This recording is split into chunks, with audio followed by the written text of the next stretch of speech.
justement qu'on puisse reprendre la main sur notre travail. Du 13 au 23 novembre, vous allez être amené à voter pour vos élections professionnelles à Pôle emploi.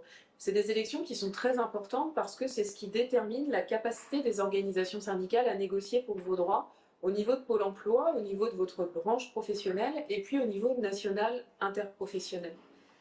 Ces élections, elles s'inscrivent dans un contexte particulier pour vous, puisque vous êtes impacté directement par la mise en place de France Travail qui risque de bouleverser en profondeur vos missions, avec le basculement vers du contrôle plus que sur du conseil ou de l'accompagnement, ce qui est normalement le cœur de votre métier, avec pour celles et ceux qui sont en situation d'encadrer des équipes, un éloignement toujours plus important des équipes et des missions de pilotage, de management par les nombres et de suivi du reporting au lieu de travailler sur le contenu et le sens du métier.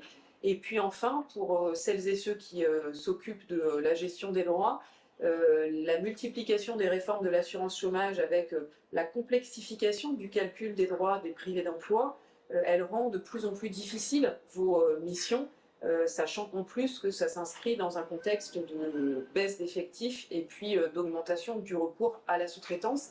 Et donc, de ce fait-là, les tensions se multiplient avec les personnes qui sont privées d'emploi, du fait des problèmes de calcul, des délais pour toucher leurs allocations, etc., etc. Dans ce contexte, voter CGT, c'est se donner les moyens d'avoir une organisation combative, ce qui est très important au vu de la mise en place de France Travail, et puis se donner les moyens d'avoir une organisation qui transforme vos combats professionnels en bataille pour l'intérêt général. Il ne faudrait surtout pas que votre mobilisation pour préserver vos missions passe pour un enjeu catégoriel ou corporatiste. C'est la raison pour laquelle la CGT a mis en place depuis de longues années des comités de privés d'emploi et de précaires.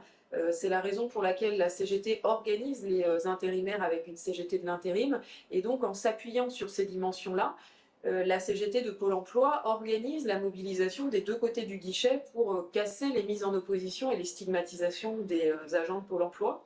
Et puis, le deuxième point fort de la CGT, c'est d'être organisée partout sur le territoire.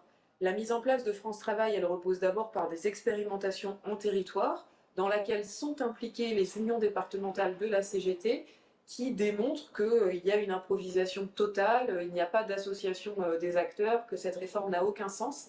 Et donc, voter pour la CGT, c'est se donner les moyens d'avoir des représentants combatifs qui feront tout pour empêcher les effets néfastes de cette réforme France Travail.